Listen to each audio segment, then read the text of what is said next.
حالات کی رعایت 19 جولائی 1981 کو دہلی احمد آباد میل حسب معمول اپنے وقت پر روانہ ہوئی، مگر مہسانہ اسٹیشن پر وہ 40 منٹ لیٹ ہو گئی۔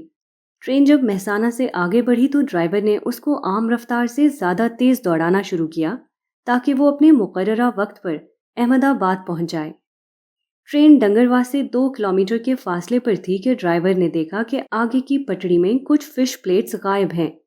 اس نے فوری طور پر بریک لگایا تاکہ ٹرین کو روک کر حادثے سے بچائے، مگر تیز دوڑتی ہوئی ٹرین اچانک بریک لگنے سے بے قابو ہو گئی۔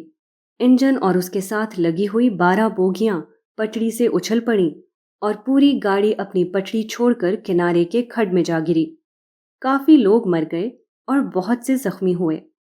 اس واقعے سے یہ سبق ملتا ہے کہ آپ ایسا نہیں کر سکتے کہ حالات کو نظر انداز کر کے اپنی زندگی کی گاڑی تیز دوڑانا شروع کر دیں، کیونکہ اس دنیا میں صرف آپ ہی نہیں بلکہ دوسرے بھی ہیں۔ یہاں صرف آپ برسر عمل نہیں ہیں بلکہ دوسرے بھی برسر عمل ہیں۔ ایسی دنیا میں اسی شخص یا قوم کا سفر کامیاب ہو سکتا ہے جو خارجی حالات کو اچھی طرح سمجھے اور ان کی رعایت کرتے ہوئے اپنی گاڑی کو آگے بڑھائے۔ اگر یہ حکمت نہ برتی جائے تو راستے میں کوئی بھی غیر موافق واقعہ پیش آ کر ہمارے سارے منصوبے کو خاک میں ملا دے گا۔ موجودہ زمانے میں مسلمانوں نے بہت سے بڑے بڑے اقدامات کیے اور سب ناکام ہوتے چلے گئے۔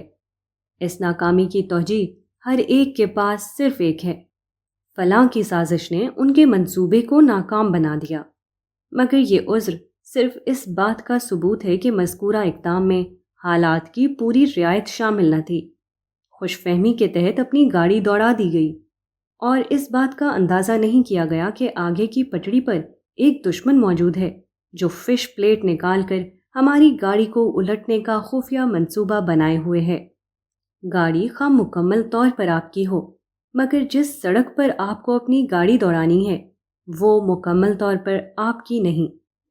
یہ حقیقت خواہ کسی کے لیے کتنی ہی تلخ ہو، مگر بہرحال وہ ہے، اور یہ ممکن نہیں کہ اس کو نظر انداز کر کے کوئی شخص اس دنیا میں کامیاب ہو سکے۔ جو لوگ اس حقیقت کو نظر انداز کر کے اپنی زندگی کی گاڑی دنیا کی سڑک پر دوڑائیں، ان کے حصے میں کبھی منزل نہیں آتی۔ واحد چیز جو اس دنیا میں ان کے لیے مقدر ہے وہ یہ کہ وہ اپنے ہر اقدام کے بعد ناکام ہوں اور پھر کسی نہ کسی سازش کا انکشاف کر کے اس کے خلاف فریاد کرتے رہیں۔